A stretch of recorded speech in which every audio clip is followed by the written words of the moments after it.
Halo semuanya, kembali lagi di pertemuan kali ini kita akan melanjutkan materi yang sebelumnya sampai di tahap menstruasi ya. Nah, untuk kelanjutan dari bab sistem reproduksi ini kita akan membahas yang pertama adalah mengenai fertilisasi, gestasi, dan persalinan. Yang pertama, fertilisasi. Apa itu fertilisasi? Nah, fertilisasi ini merupakan proses terjadinya pembuahan sel, telur, atau ovum oleh sel sperma, di mana fertilisasi ini terjadi pada tuba falopi atau yang bisa kita sebut dengan oviduk, tepatnya pada bagian atas oviduk ya. Nah, ini merupakan diagramatis atau diagramisasi dari proses fertilisasi. Bagaimana terjadinya proses fertilisasi? Yang pertama adalah diawali dengan tentunya proses kopulasi atau persetubuhan, di mana bertemunya kelamin pria dan wanita. Kemudian sperma dapat dikeluarkan dan masuk ke pada bagian organ reproduksi dari wanita. Ya, yang kedua adalah sperma yang ada di vagina, yang dikeluarkan pada vagina akan bergerak menuju uterus hingga sampai di oviduk. Kemudian sperma akan menghasilkan dua enzim yang disebut sebagai hyaluronidase dan protease, di mana keduanya ini berfungsi untuk menghancurkan lapisan pelindung dari sel telur sehingga sperma dapat masuk dan membuahi dari sel telur tersebut. Nah, kenapa sih sebenarnya sperma harus mempunyai enzim-enzim ini? Karena sel telur memiliki lapisan yang cukup kuat ya. Terdapat 3 lapisan sel telur yang disebut sebagai korona radiata, zona pellucida, dan membran plasma dari sel telurnya. Saat satu sel sperma tersebut berhasil membuahi sel telur, maka sel telur juga akan mengeluarkan sinyal tertentu melalui zona pellucida yang bertujuan agar sel sperma lain tidak dapat menembus sel telur. Yang keempat, zigot yang terbentuk dari hasil pembuahan memiliki jumlah kromosom sebanyak 23 pasang bersifat diploid. Jadi 23 dari sel sperma, 23 lagi dari sel ovumnya. Yang kelima, zigot kemudian bergerak menuju uterus dan sepanjang perjalanan akan mengalami suatu pembelahan secara mitosis. Jadi dari satu sel berkembang menjadi 2 sel, 4, 8 dan seterusnya. Keenam, ya, zigot membelah menjadi morula, kemudian lanjut menjadi blastosid, di mana fasenya kita sebut sebagai blastula. Dan akhirnya blastosid ini akan menempel pada endometrium atau dinding rahim yang disebut sebagai prosesnya implantasi atau nidasi. Sehingga inilah yang akan menyebabkan terjadinya kehamilan atau gestasi.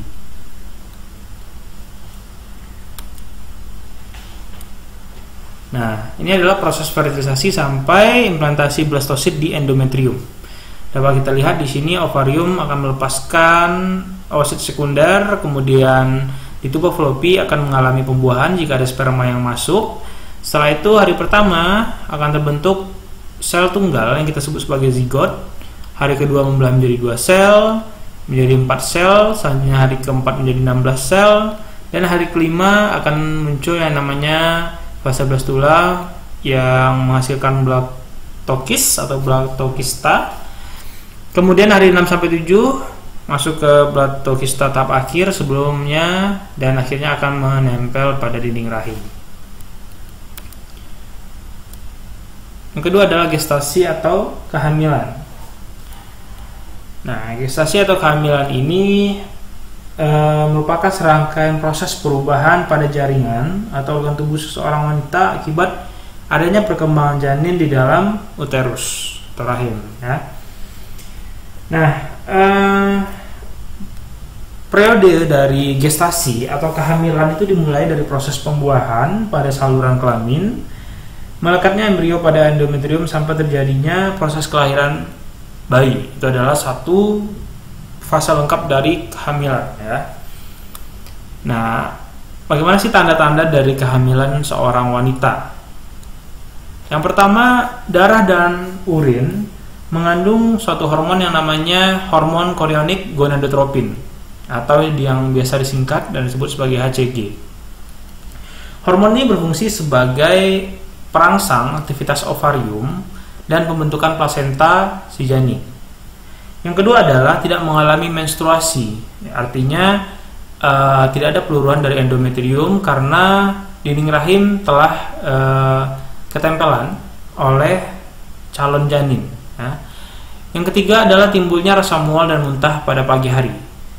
Tidak semua, terkadang ya tidak semua wanita mengalami hal ini, namun biasanya efek mual dan muntah ini sebagai respon terhadap perubahan hormon akibat adanya kehamilan atau implantasi pada rahim.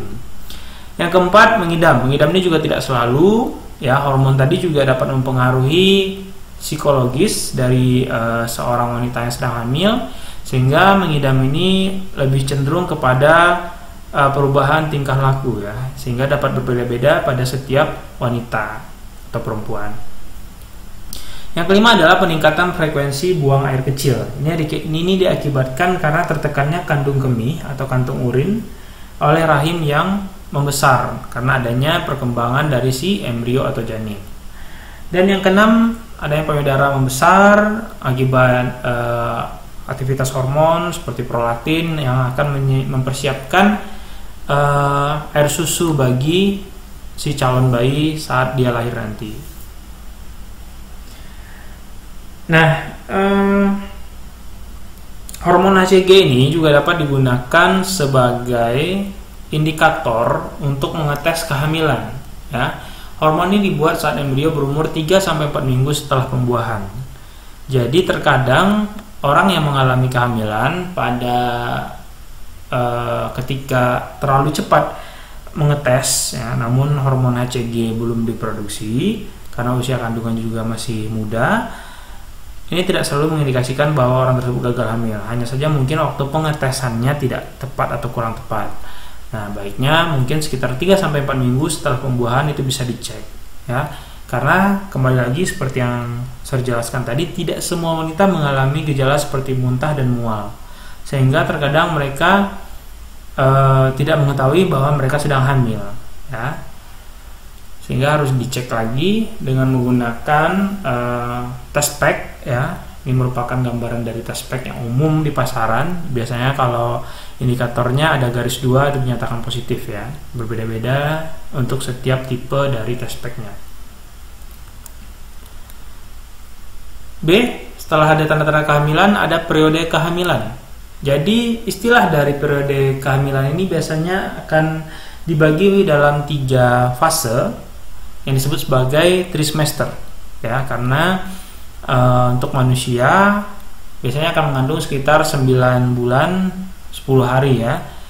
Jadi jika kita bagi menjadi 3 bulan itu disebut sebagai trimester. Jadi terdapat trimester 1, 2, dan 3. Pada trimester pertama, ya, di mana usia kandungan berkisar 0-12 minggu, terjadi awal pembentukan organ-organ tubuh dari janin. Untuk trimester kedua, di mana usia kandungan telah memasuki 12-28 minggu, organ-organ tubuh janin telah terbentuk secara lengkap meskipun belum sempurna. Artinya di sini sudah bisa dibedakan antara kepala, tangan, kaki, ya, meskipun bentuknya belum sempurna. Dapat dilihat pada gambar di sini, umur 23 minggu, bentuknya masih belum sempurna, ya. Kemudian trimester ketiga, ya, periode kandungan 28-42 minggu, terjadi penyempurnaan organ tubuh janin hingga si calon bayi itu siap untuk dilahirkan nantinya. Nah, pada saat usia kehamilan 16 minggu, di dalam rahim ibu terbentuk plasenta, ya. Jadi jangan salah, plasenta dan tali pusar itu berbeda. Jadi plasenta ini bisa kalian lihat pada gambar. Ini merupakan bagian yang akan menempel pada dinding uterus, ya. Nah, pada plasenta ini ibaratnya adalah pondasinya. Kemudian sedangkan tali pusar ini adalah untuk menghubungkan pembuluh darah antara ibu dan si anak, calon anak, di mana melalui plasenta inilah akan didapatkan atau disalurkan nutrisi. Nah, kemudian plasenta ini berbentuk bulat dengan diameter sekitar 15-20 cm. Jadi ini adalah plasenta kalau dikeluarkan, ya, bentuk realnya dari tubuh. Jadi saat bayi lahir itu akan ikut plasentanya. Ini yang biasa disebut oleh orang awam sebagai ari-ari.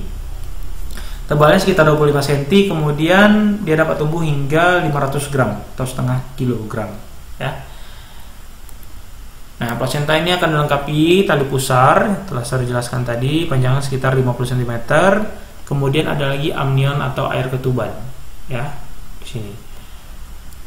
Nah, air ketuban ini memiliki beberapa fungsi, yaitu melindungi janin dari benturan, menjaga temperatur tubuh janin, memberi ruang gerak janin. Ya, bayangkan saja kalau tidak ada air ketuban, tidak ada kantong yang membungkusi bayi, tentunya dia akan terdesak oleh organ-organ dari si ibu.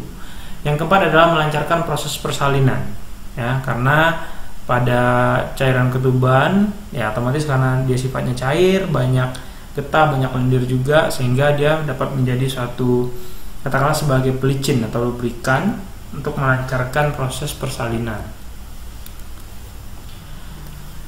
C. Kehamilan kembar. Nah, jadi jika normalnya fertilisasi itu adalah bertemunya satu sel sperma dan satu sel telur, ya, sehingga terbentuklah satu zigot.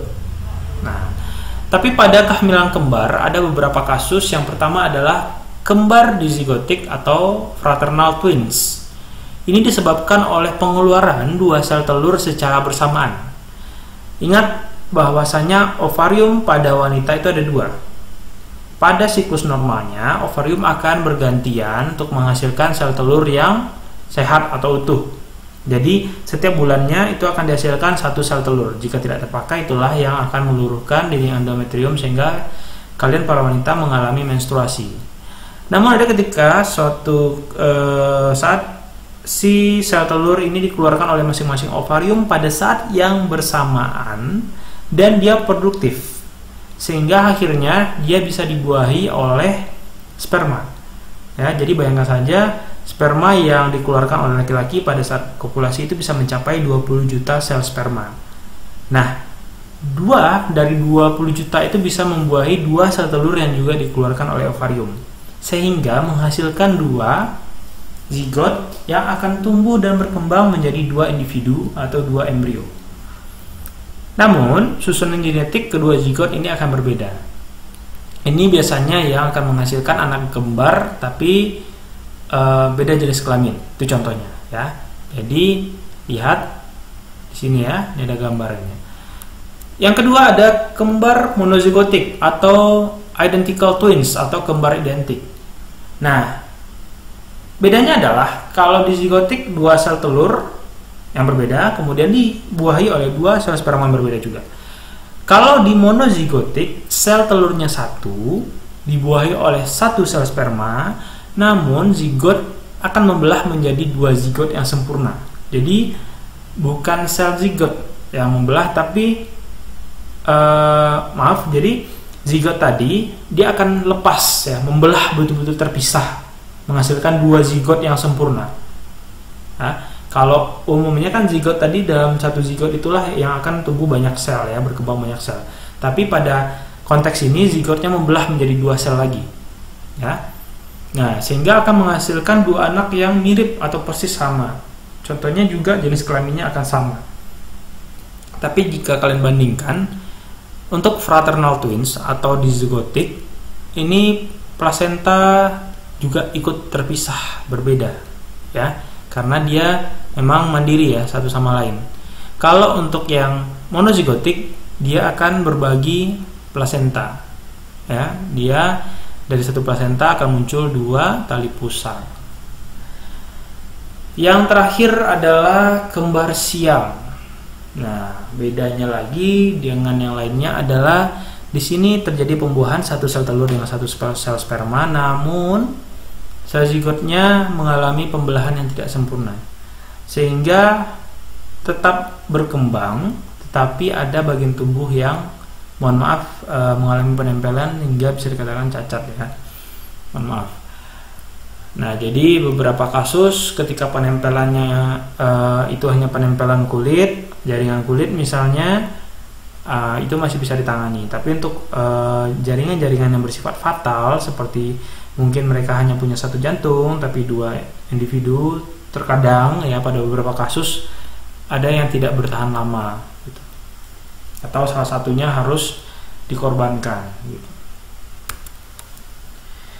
Nah, setelah fertilisasi kemudian hamil, gestasi, selanjutnya adalah persalinan ya. Jadi persalinan tentunya ini merupakan fase di mana embrio yang telah berkembang menjadi individu yang utuh ini harus dikeluarkan ya, karena dia juga akan bisa untuk mendapatkan nutrisi atau membutuhkan nutrisi yang mungkin tidak akan tercover lagi oleh tubuh si ibunya, sehingga dia harus dikeluarkan karena dia sudah mempunyai sistem tubuh yang sempurna, dia bisa diberi makan dan berkembang tumbuh menjadi individu yang sehat dan mengalami pertumbuhan gitu.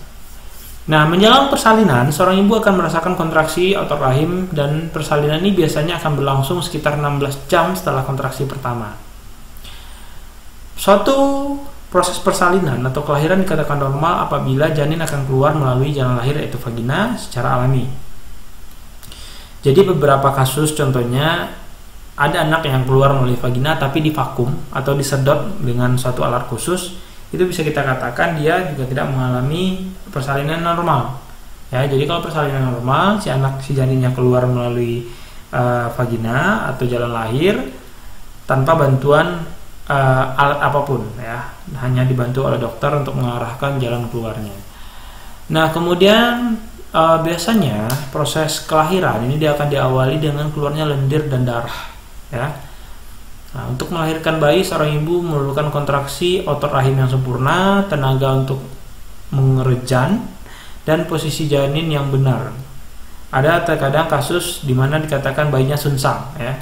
Kepalanya berada di atas, harusnya kepala bayi itu berada di bagian bawah, sehingga yang keluar duluan itu adalah bagian kepala. Nah, kemudian bayi yang sudah lahir selanjutnya akan dibersihkan dari lendir dan tali pusarnya akan dipotong. Setelah fertilisasi, gestasi, dan persalinan, kita masuk ke air susu ibu atau ASI. Apa sih sebenarnya keuntungan dari ASI? Ya, jadi keuntungan ASI ini bisa kita lihat dari 3 faktor. Yang pertama adalah bayi, dari ibu, dan dari segi lingkungan. Untuk bayi, ya, ASI ini mengandung antibodi dalam jumlah besar yang berasal dari tubuh seorang ibu. Ya, kemudian disalurkan ke ASI, dari ASI kemudian akan diberikan ke anak. Nah, antibodi tersebut ini membantu bayi untuk menjadi tahan terhadap penyakit tentunya ya. Selain itu juga meningkatkan sistem imun dari si bayi yang dalam tahap perkembangan. Nah, telah terbukti bahwa bayi yang diberi ASI ini memiliki ketahanan ya atau sistem imun yang lebih kuat dibandingkan dengan anak-anak yang tidak diberi ASI ya. Contohnya beberapa penyakit yang bisa dihindari seperti asma, pneumonia, diare ya. Kemudian ada lagi radang usus buntu dan obesitas ya. Kadang karena susu formula itu biasanya banyak mengandung lemak dan gula. Nah, kemudian adalah yang kedua, manfaatnya pada bayi. Hormon pada ASI ini menciptakan rasa kantuk dan rasa nyaman pada bayi sehingga bayi dapat tidur dengan pulas. Yang ketiga adalah membantu perkembangan otak pada bayi. Dan yang keempat, meningkatkan ikatan batin antara ibu dan anak pastinya. Selanjutnya, bagi ibu ini dapat menjaga berat badan ibu karena pada saat menyusui ini akan membakar kalori, bahkan bisa membakar kalori sebanyak 200 sampai 250 per harinya, kilokalori ya. Artinya si ibu dapat menjalani contohnya diet dengan secara alami begitu. Yang kedua adalah menghemat pengeluaran dari segi ekonomi tentunya, karena susu formula dengan yang berkualitas cukup mahal. Yang ketiga, ASI selalu siap tersedia, tidak perlu dibuat, tidak perlu dipanaskan ya. Suhunya sudah disesuaikan dengan suhu tubuh sehingga siap untuk dikonsumsi oleh anak. Yang keempat adalah ASI sebagai metode kontrasepsi yang alami. Nah, adanya ASI ya tentunya akan mengakibatkan hormon keseimbangan hormon dalam tubuh ini akan tersetting untuk hormon untuk produksi ASI ya. Jadi hormon untuk persiapan kehamilan itu akan ditekan. Nah, misalnya estrogen atau FSH dan LH itu akan ditekan ya. Sehingga hormon untuk ibu menyusui itu lebih tinggi dan dapat memperkecil resiko terjadinya kehamilan. Ya. Meskipun tidak bisa dikatakan bahwasanya metode ini selalu tepat karena keseimbangan hormon pada setiap orang itu berbeda-beda. Sama dengan bayi, memberikan ASI juga menciptakan rasa tenang dan nyaman serta rasa bahagia bagi ibu. Dan yang terakhir adalah baik ya bagi kesehatan ibu dari sisi kesehatan reproduksinya juga dan kesehatan tubuhnya yang lain juga. Lingkungan. Beberapa isu menyebutkan bahwa produksi susu itu mengakibatkan terjadinya eksploitasi hewan ternak atau kurang diberdayakannya hewan ternak dengan baik. Dan yang kedua adalah produksi dan distribusi yang tidak ramah lingkungan. Ya, karena seringkali distribusi susu formula tentunya mengakibatkan adanya penggunaan misalnya ya, meskipun tidak secara langsung dampaknya. Misalnya pada saat distribusi susu formula adanya penggunaan kendaraan ya, bahan bakar fosil, kemudian terciptanya polusi ya.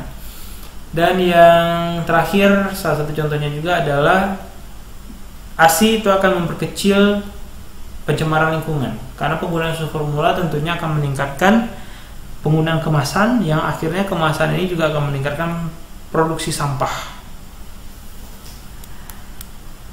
F. Keluarga berencana atau KB. Ini merupakan cara pengaturan kelahiran atau kesuburan yang bertujuan untuk mencapai keluarga sehat, baik fisik, mental, maupun sosial ekonomi.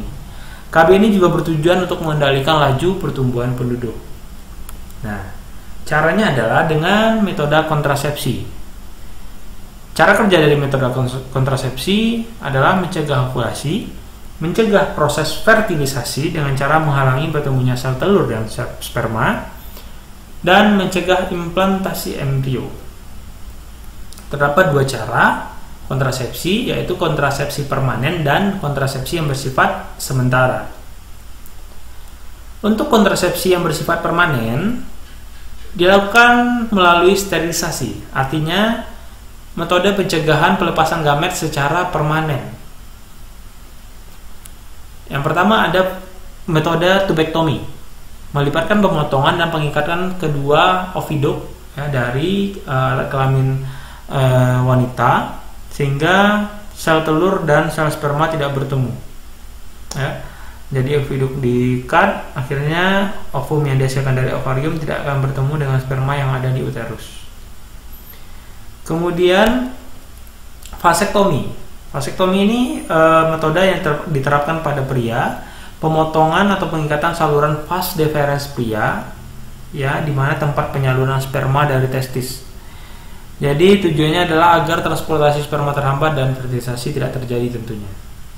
Jadi prinsipnya sama ya, hanya namanya berbeda dan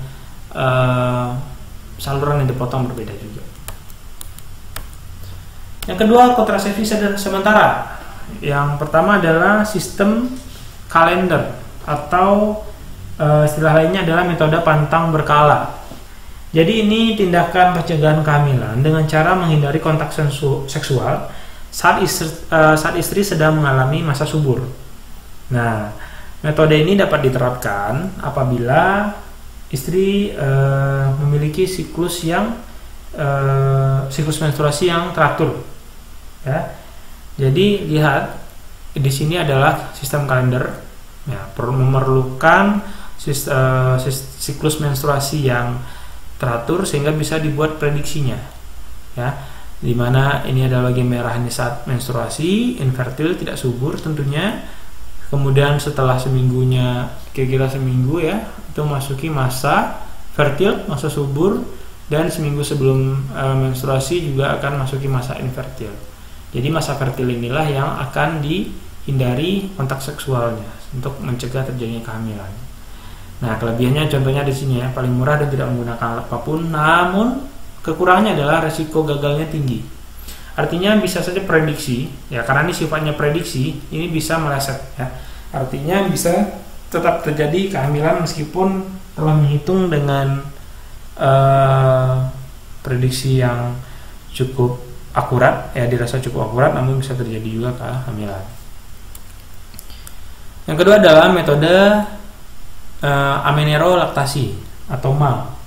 Jadi ini adalah metode kontrasepsi yang mengandalkan pemberian ASI secara eksklusif. Nah, jadi saat seorang ibu menyusui, keseimbangan hormon pada tubuh seorang ibu ini akan mempengaruhi hormon dari organ reproduksi dari si ibu, sehingga ketika terjadi kopulasi, sperma yang masuk itu tidak bisa membuai ovum, ya, karena ovum dan alat reproduksi si ibu yang lainnya itu tidak dalam kondisi yang produktif, ya, sehingga tidak terjadi pembuahan dan tidak terjadi kehamilan. Nah, jadi kalau dari segi hormonnya adalah si ibu memiliki hormon prolaktin yang tinggi karena dia menyusui. Kemudian ini akan menghambat, contohnya menghambat hormon FSH, follicle stimulating hormone, di mana ini akan yang hormon yang bertanggung jawab untuk memicu pelepasan ovum atau produksi ovum sel telur. Jadi prolaktin akan mencegah menurunkan produksi dari FSH. Kemudian ada alat kontrasepsi dalam rahim, AKDR, biasanya disebut juga spiral atau IUD, ya, intrauterine device, ya. Nah, jadi di sini dimasukkan suatu alat, ya, yang dibuat dari plastik, kemudian dililit oleh tembaga dan diletakkan di dalam rongga uterus. Bentuknya seperti ini, seperti kait begini. Nah, kemudian cara kerjanya adalah dengan melarutkan sperma dengan sekresi sel darah putih serta mengentalkan lendir pada leher rahim, yang akhirnya akan menghalangi masuknya sperma ke dalam rahim dan proses fertilisasi akhirnya tidak terjadi. Yang keempat yang sering kita dengar adalah pemakaian kondom, yaitu adanya satu media atau alat seperti selubung yang terbuat dari karet untuk menutupi penis, ya, yang akhirnya pada saat kopulasi, saat sperma keluar akan tertampung pada kondom sehingga tidak masuk ke dalam uterus dan tidak terjadi pembuahan. Selanjutnya adalah spermatisida atau spermisida. Jadi ini merupakan obat yang tujuannya adalah untuk mematikan sperma yang masuk ke dalam vagina. Yang terakhir adalah kontrasepsi hormonal. Bentuknya bisa berupa cairan dengan suntikan, kemudian ada juga pil, ya. Kemudian ada juga implan. Nah, jadi implan ini dimasukkan satu alat di bawah kulit, ya, mengandung hormon progestin, ya. Jadi fungsinya adalah untuk sebagai hormon tiruan dari progesteron. Nah, jadi ini akan menghambat atau menurunkan kesuburan seseorang.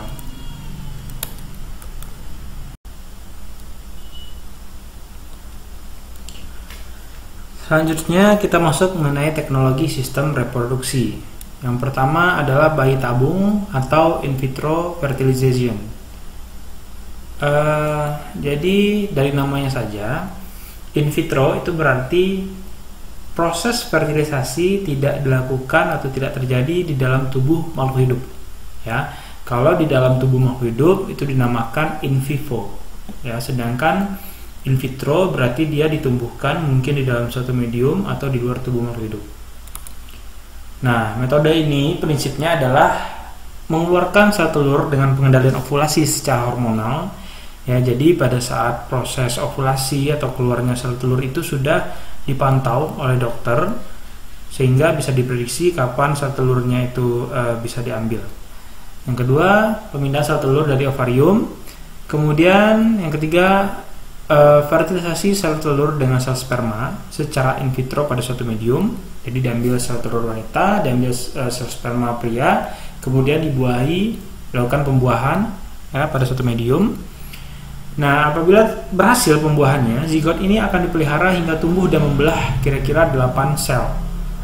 Kemudian jika 8 sel ini cukup aktif, produktif, dan bisa ditumbuhkan kembali, dia akan dimasukkan ke dalam dinding rahim wanita, ya, akan diinjeksikan lagi, kemudian akan dilanjutkan secara alami sebagaimana proses kehamilan pada umumnya. Yang kedua adalah amniocentesis. Ya. Jadi ini metode yang digunakan untuk mendiagnosis penyakit genetik dan penyakit bawaan ketika si janin masih dalam rahim. Caranya adalah dengan mengambil sebagian kecil air ketubannya atau amnionnya. Nah, kemudian ini akan dianalisa. Nah, proses ini sudah terbukti untuk beberapa penyakit yang genetik seperti Tay-Sachs, cystic fibrosis, sickle anemia sel, ya, sel anemia bulan sabit, kemudian Down syndrome, ya. Ada lagi yang namanya spina bifida atau cacat tabung saraf. Nah, jadi ini untuk mencegah terjadinya kelainan pada si bayi. Terkadang jika memang hasilnya adalah penyakit genetik yang cukup parah, terkadang tindakan untuk menggugurkan itu terkadang perlu diambil begitu. Yang ketiga adalah chorionic villus sampling atau CFC, ya. Nah, sebenarnya ini mirip seperti amniocentesis, di mana ini mengambil satu bagian. Nah, namun yang diambil di sini adalah bagian plasentanya saat si janin masih di dalam kandungan. Jadi bagian plasenta yang diambil itu adalah namanya villus chorionic. Ya, bagian plasenta menempel pada dinding rahim, dan ini bisa digunakan untuk mendeteksi sama penyakit genetik juga, dan dapat dilakukan pada janin saat berumur 8 minggu hingga 10 minggu. Yang keempat, ada teknologi ultrasonografi atau yang biasa kita sebut dengan USG. Jadi ini merupakan metode pencitraan organ internal yang memanfaatkan gelombang bunyi dengan frekuensi tinggi, kemudian digunakan untuk mendeteksi dan mengetahui kondisi perkembangan janin. Nah, biasanya dianjurkan minimal 1 bulan sekali untuk mengecek pertumbuhan dan perkembangan si janin. Terdapat beberapa jenis, ya, tergantung alatnya, tergantung dari radiasi atau gelombangnya, hingga bisa dihasilkan pencitraan yang bersifat 2 dimensi, 3 dimensi, dan 4 dimensi. Kita masuk kepada kelainan dan penyakit pada sistem reproduksi manusia. Yang pertama adalah kehamilan di luar kandungan, ya, jadi bukan di luar nikah tapi di luar kandungan. Nah, misalnya terjadi pada tuba falopi, leher rahim, atau di peritoneum, selaput, ya, yang membatasi organ-organ pada perut. Nah, jadi lihat, ya, dia harusnya menempel pada dinding rahim di sini. Namun di sini terjadi implantasi yang tidak normal, ya, pada bagian-bagian selain dinding rahim, seperti pada saluran tuba falopinya, ya. Kemudian ada lagi pada bagian ovariumnya juga bisa tumbuh, bagian peritoneal, ya, dinding luarnya, kemudian di leher rahimnya. Oke, kemudian yang kedua adalah tumor dan kanker payudara. Ya, seperti yang sudah pernah saya jelaskan, kalau tumor ini biasanya adalah sifatnya jinak, seperti benjolan, biasanya bisa dihilangkan dengan cara operasi. Sedangkan kanker ini yang biasa kita sebut sebagai tumor ganas, dan pengobatannya harus dilakukan dengan cara operasi, radiasi, dan obat-obatan untuk menekan laju sel kankernya, bukan untuk menghilangkan secara utuh, ya, tapi untuk ditekan dulu sampai kalau misalnya memang betul-betul bisa dihilangkan, maka dia akan hilang sendiri dengan indikasi dia tidak akan tumbuh lagi, ya. Nah, jadi di sini dapat dilihat gambarnya, tumor ini tumbuh lokal dan tidak menyebar sehingga bisa diangkat. Kalau sel kanker, dia akan menyerang jaringan sekitar, bisa masuk ke pembuluh darah dan bermetastasis ke daerah lainnya. Ya, bisa pindah-pindah, bisa membelah ke daerah lainnya. Kemudian ada yang namanya vulvovaginitis. Vulva celah, vaginitis artinya penyakit yang terjadi pada vagina biasanya. Nah, ini terjadi peradangan pada vulva dan vagina yang sering menimbulkan gejala keputihan, ya. Keputihan yang dikatakan di sini berarti adalah keputihan yang tidak normal, karena terkadang juga terjadi keputihan biasanya pada saat seorang wanita atau perempuan akan mendekati masa menstruasi. Tapi keputihan yang disebabkan oleh patogen ini bisa disebabkan oleh bakteri Gardnerella vaginalis dan Gonorrhea chlamydia. Kemudian ada lagi Protozoa Trichomonas vaginalis dan jamur Candida albicans.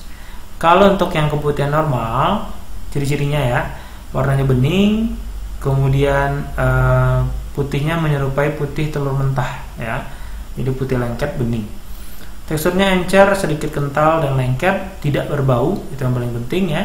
Kemudian tidak menimbulkan rasa gatal atau nyeri, berwarna putih pekat atau sedikit kecoklatan ya, ada juga pada warna pada beberapa kasus. Ya, ini tadi yang sudah dijelaskan bahwa biasanya ini menandakan akan mendekati waktu menstruasi. Nah, ada lagi keputihan yang abnormal. Ya, indikasi yang paling gampang yang bisa dilihat adalah berbau tidak sedap. Ini menandakan adanya patogen, ya, aktivitas patogen. Kemudian jumlahnya meningkat secara tiba-tiba, banyak. Berwarna kuning, kehijauan atau keabu-abuan dengan tekstur yang kental. Ya, kadang juga ada menggumpal. Jadi sudah lebih memadat, gitu. Keluar darah dan nyeri setiap berhubungan seks atau di luar waktu menstruasi. Jadi pendarahannya tidak normal. Vagina terasa gatal atau nyeri, dan vulva dan vagina tampak kemerahan dan bengkak. Jadi logikanya ini adalah semua akibat adanya pertumbuhan dari mikroba atau mikroorganisme seperti jamur, protozoa ataupun bakteri. Ya tentunya ini bisa menular. Ya. Keempat, ada impoten. Ya. Jadi pada kondisi normal yang sudah kita bahas di awal, penis pada pria itu bisa mengalami ereksi ya, atau tegang, di mana corpus cavernosumnya terisi oleh darah ya. Jadi lihat pada gambar filled with blood, jadi akan terisi oleh darah sehingga menjadikan otot pada penis itu berkontraksi, timbullah ereksi. Namun pada impoten terjadi ketidakmampuan ereksi atau mempertahankan ereksi penis pada hubungan kelamin yang normal, ya, disfungsi seksual. Faktor penyebabnya itu banyak. Ada gangguan hormon, kelainan psikis, ya. Contohnya mungkin dia tidak tertarik dengan lawan jenis, ya. Jadi itu merupakan suatu kelainan ya, yang efeknya juga berdampak pada